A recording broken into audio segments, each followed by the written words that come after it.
So hello, welcome back to the channel, and as the title of this video would suggest, and I still can't believe these words are coming out of my mouth, I have been invited to race in the Le Mans Classic with none other than Robert here from Acuri Batelli.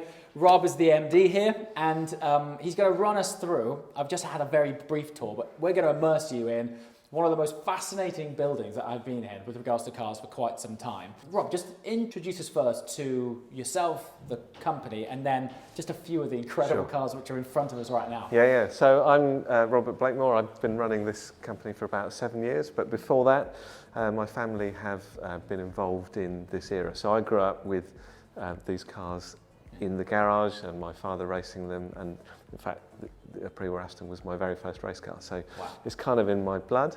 Acuri Batelli was set up in about 1976 by Nick Mason of Pink Floyd when he started racing this kind of car.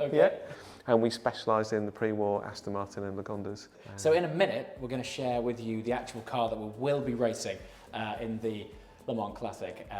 I still can't, honestly, this hasn't sunk in yet. I'm sort of here thinking, is this real? I was saying to Robert earlier, I expected some sort of candid camera crew to burst at me like, you've been punked.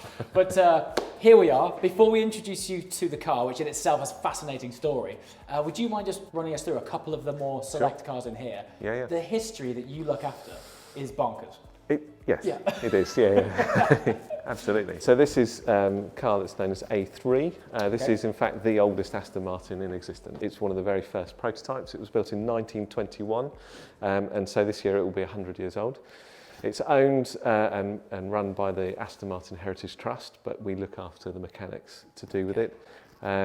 So yeah, this is, if you like, the start of Aston Martin. I mean, we're in the year where Aston Martin is going into F1. So this, for them and us, is a really appropriate time to start talking about their racing journey. But you were saying throughout your time involved in this brand that it's amazing how many people think that the journey of Aston sort of starts with DB5. Right? Sure. Yeah. So a lot of people are completely unaware that these cars even exist, and they don't know the stories behind them. And the pre-war era is just full of fascinating cars and characters and stories. I mean, one amazing story, there's a guy called Jock Horsfall, who was an MI5 agent during the war. He participated in an Ian Fleming devised operation, but he won Grand Prix for Aston Martin, but one of the standout achievements, he took part in the Spa 24-hour race just after the Second World War, and he had a co-driver but didn't use him. He did the entire 24-hour race himself, and I think he finished about 6th. And is that in something like wheel drive? Exactly the same type. I've just experienced my first time out in a pre-war car. We're going to save my first drive for a separate video because I want to immerse you in that properly. But for the quick spin that we just had, these things they're so engaging, so intense. Yeah. So the idea of doing a 24-hour race in one on your own is ridiculous. Yeah, amazing. But it's also a testament to the cars. You know, you couldn't do it in a car which was really difficult to drive. Before we go next door, let's just touch on this one. The patina of this tells a story. What is its story? So this car was the third Mark II that was built by the factory, built in 1934. It was sold new to a then famous actor called Sir Ralph Richardson, who owned it for a few years, and then it passed through various owners. But in 1969, the engine was removed for a rebuild, and it sat in a garage like that ever since. And because it's been effectively stored for the last 51 years, it's pretty much as it left the factory. So it has the original paint, original chrome, some of the original interior. It's just an absolute time warp car, and we think it's the last one that is so original but not beyond getting it back on the road again. You know, my idea with anything like this is I'd love that when the audience leaves this video, they come away looking at this era of cars in a completely different light. And I think the importance of this is the stories. Like, there's so much context in these things, which at first you might look at it and go, looks like an old car. But when you start layering up all of the historical significance and the incredible characters involved in it, paints a completely different picture. Absolutely. Doesn't Yes, it? yeah. Fabulous. I also quite selfishly quite like the fact that one day I'll be a very small part of the story exactly. on that car, Yeah. which is wild. Yeah. Really exciting times. So, speaking of which, why don't we go through to your workshop? Should we perhaps touch on our car? Yes, And then absolutely. we'll, Yes. yeah, We'll go and have a tour All around. right. Robert, I'm going to be totally transparent with everyone here. My knowledge of cars pretty much stops at that sort of 60s sort of area. Behold our race car. You're going to have to explain to me and the audience the significance of this car. Sure. And what it's like, Yeah. what's it all about. So this was something that Aston Martin called the Speed model. It was the last proper design they came up with before the Second World War. And they only built 23 of these cars, one of which was a special narrow chassis type. And really it represents the pinnacle of pre-war engineering. So it's got things like hydraulic brakes, which were very innovative at the time, made by Lockheed, which were about a fifth of the production cost. A lot of the, Of the entire car, a fifth of the was in the Absolutely. brakes. Yes. So at the time, then, literally, this is the equivalent of like carbon ceramics now. Yep, absolutely. Wow. Cutting edge technology. Fabulous. And they went to the effort of making a lot of the castings from a magnesium alloy, which was called Electron.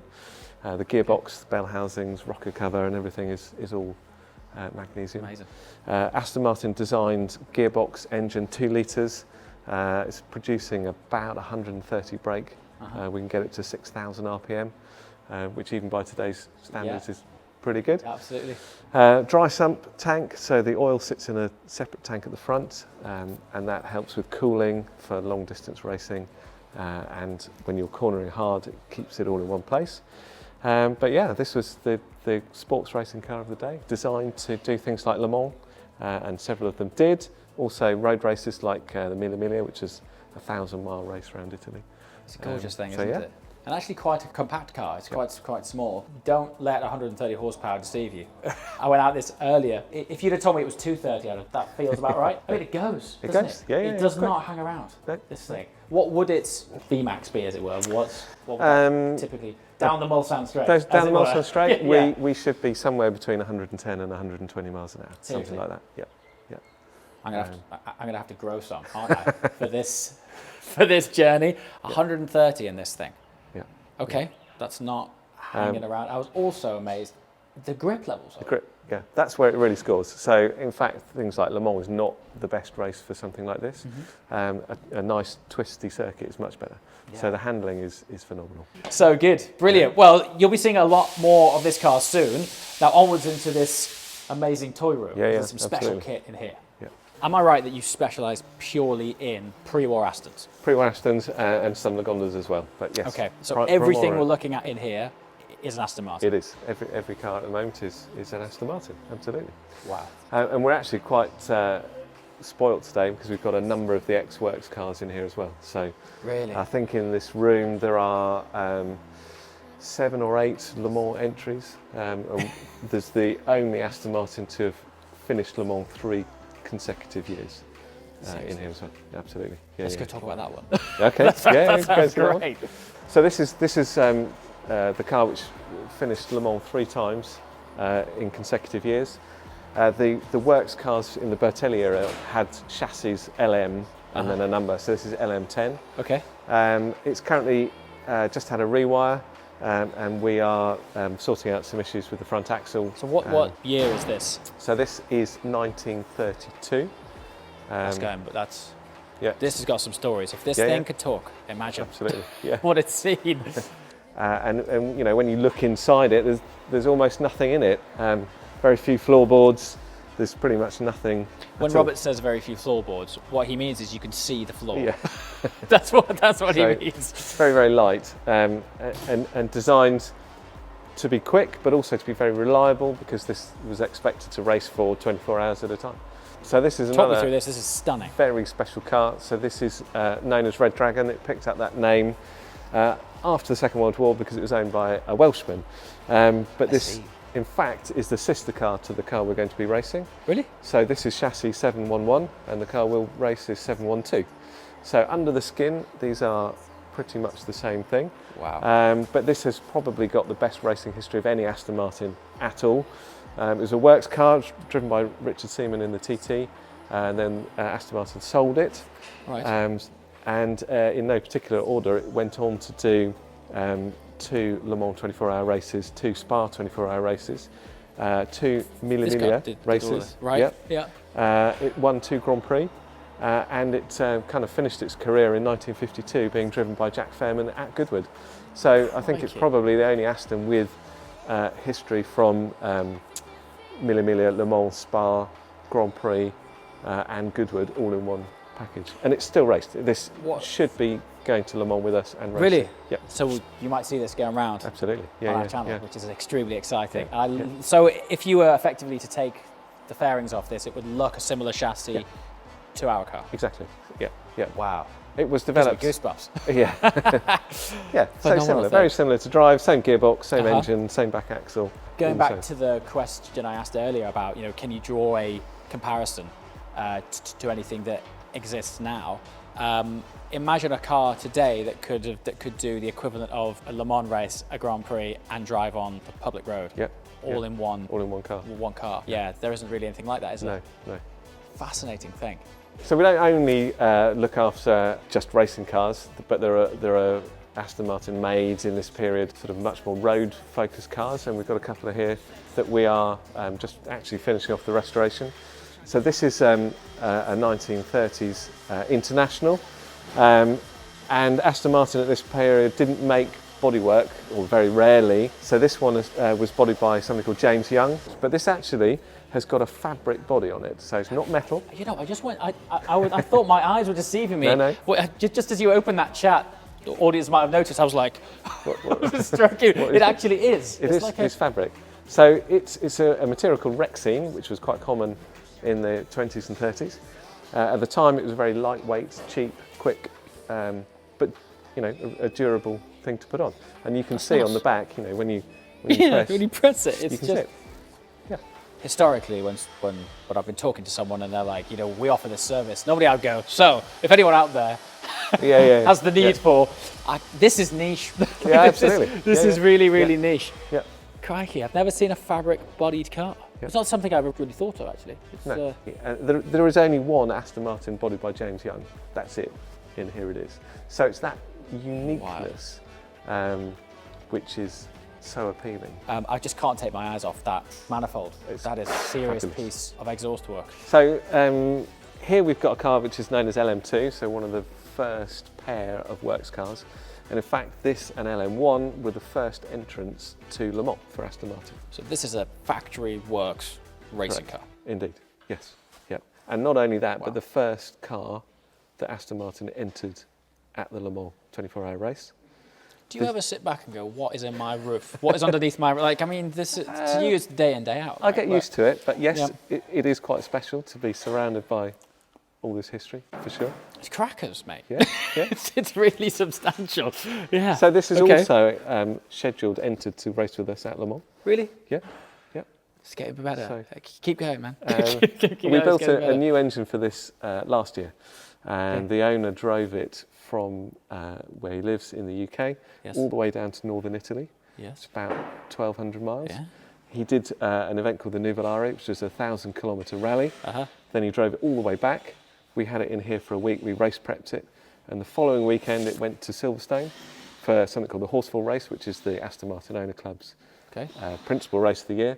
A pro driver called Richard Branley put it on pole position, and he came second overall Within the that race. same week. In the same week, yeah.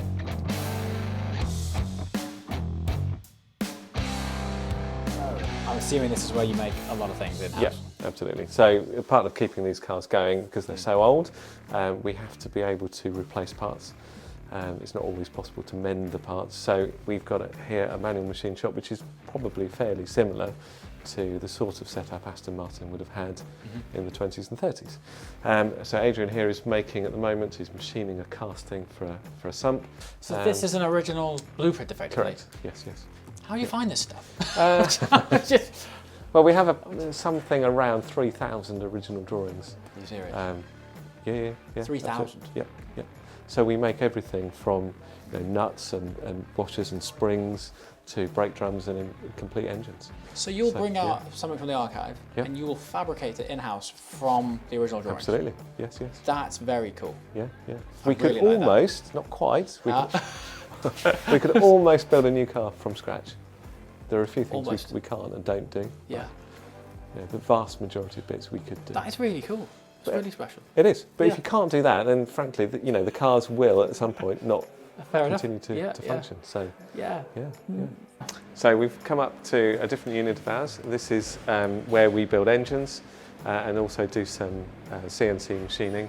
We've got a test facility as well. So Simon here is putting together the bottom end of a new engine. Mostly what we do is brand new engines. We do some refurbishment, but it's quicker and cheaper and usually better to just start from scratch. This is your So this is dyno? the dyno test cell. So in here, when the engine's finished, it comes in here.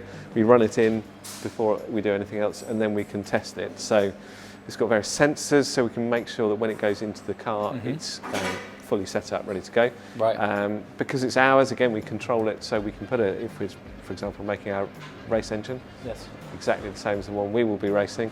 I think that one probably spent about a month on and off being Does it tested. really? That long? That long Well, being- I mean, not testing it back? solidly, but Right. we'll test it and then Yes. think, right, we can adjust this or make that. So we'll try different bits on it. And so over a period of time, we will extract ultimate performance out of it. And then right at this end, we've got a CNC mill, which is fairly new to us. Wow. We've had it operating about a year. And currently it is machining a new cylinder head. It's about the most complicated part that we make. It takes 2 to 2.5 days to machine. And so we run the whole operation in-house from here. Okay, so back where we started. Rob, thanks so much for the tour. Honestly, I really didn't know what to expect before coming here. I had my mind blown and my eyes open. Not only from having my first experience in a pre-war car, but also the amount of work that you do here is fantastic. What I'm looking forward to sharing now is my first drive in this. Sure, and then absolutely. ultimately taking you along for the journey of what it takes to prep for Le Mans Classic. Yep.